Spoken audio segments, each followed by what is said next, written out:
हूँ, मेरा एक स्टॉल है, मैं एक औरत हूँ, मेरी 5 बेटियाँ हैं। मैं उनको स्टडी करवाना चाह रही हूँ। मेरी बेटी माशाल्लाह आईसीएस कर रही है, एक डी फार्मेसी कर रही है। अब मैं उनकी स्टडी कंटिन्यू नहीं रख पा रही।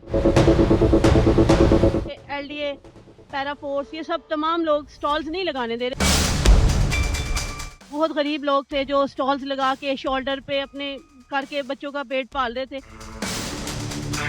तकरीबन 14 साल से मैं ये वर्किंग कर रही थी। मेरे हस्बैंड पेशेंट है, फालिज पेशेंट है। अस्सलाम वालेकुम। वालेकुम अस्सलाम। मैम क्या नाम है आपका? मिसेस तारिक। मैम ये बताएं कि इस टाइम करंट गवर्नमेंट से पंजाब की आप मुतमईन हैं या नहीं? बेटा मुतमिन होना इस लिहाज से कि वो अच्छे काम कर रही हैं, लेकिन उसमें कुछ लोग ऐसे भी हैं जो थोड़े परेशान हो रहे हैं। जैसे कि मैं इधर एक स्टॉल लगाती थी, तकरीबन 14 साल से मैं ये वर्किंग कर रही थी। मेरे हस्बैंड पेशेंट है, फालिज पेशेंट है। तो मैं वर्किंग करते हुए अपने बच्चों को लेके चल रही थी, लेकिन अब मेरे लिए इतना टफ हो गया क्योंकि स्टॉल उठवा दिए गए हैं, तो मैं उनकी स्टडी भी कंटिन्यू नहीं रख पा रही। वो स्कूल गोइंग नहीं है इस वक्त। पिछले 2 साल से मैं उनकी स्टडी प्रॉपर नहीं उनको दे सकी। मैम ये करंट गवर्नमेंट से आपको ये इशू आया, उससे पहले साहिल ठीक थे?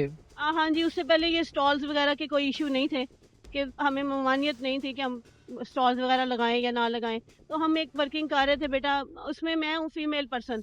मेरे लिए बहुत दिक्कत, बहुत परेशानी है यहाँ पे काम करना। लेकिन मुझे कोई प्रॉपर चीज़ नहीं मिल रही कि मुझे कोई शॉप दे दी जाए या मुझे मेरे लिए कोई अपॉर्चुनिटी दे दी जाए, इसलिए मुझे वर्किंग तो करनी थी।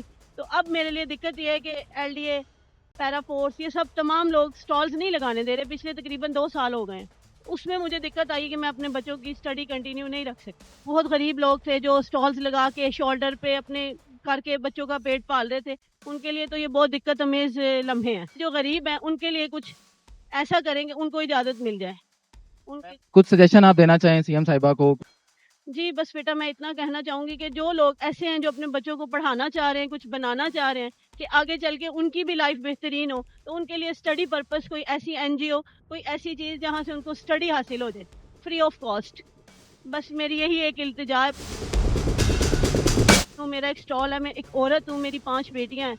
मैं उनको स्टडी करवाना चाह रही हूँ। मेरी बेटी माशाल्लाह आईसीएस कर रही है, एक डी फार्मेसी कर रही है। अब मैं उनकी स्टडी कंटिन्यू नहीं रख पा रही। मेरे पास घर नहीं है, मेरे पास कारोबार नहीं है, मैं कैसे कर सकूँगी?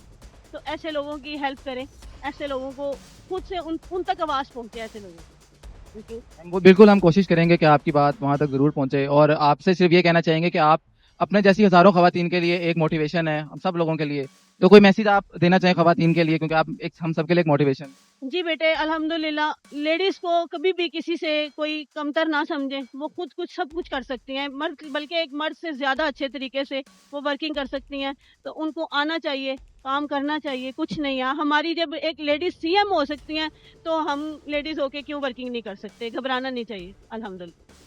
हमारे साथ ये खातून मौजूद थी, और इनका जो यहाँ पर वो हार्ड वर्किंग है वो बता रही थी। लेकिन जो ये एक फोर्सेस बनी है, नो डाउट काम ठीक हो रहा है, लेकिन उसका कोई अल्टरनेटिव मिलना चाहिए, क्योंकि वो काम करना चाह रही हैं। तो सीएम साहिबा से रिक्वेस्ट है कि वो काइंडली इस बारे में सोचें कि जो लोग काम कर रहे हैं, जिनके अपनी फैमिली को चलाना है, आपने उनकी जगह तो छीन ली, वो ठीक काम अच्छा था, बट उनको कोई अल्टरनेटिव प्लेस जरूर देनी चाहिए, ताकि वो कम अज़ कम अपना जो काम कर रहे हैं प्राउडली और वो मेहनत कर रहे हैं वो उसको वो कंटिन्यू रख सकें।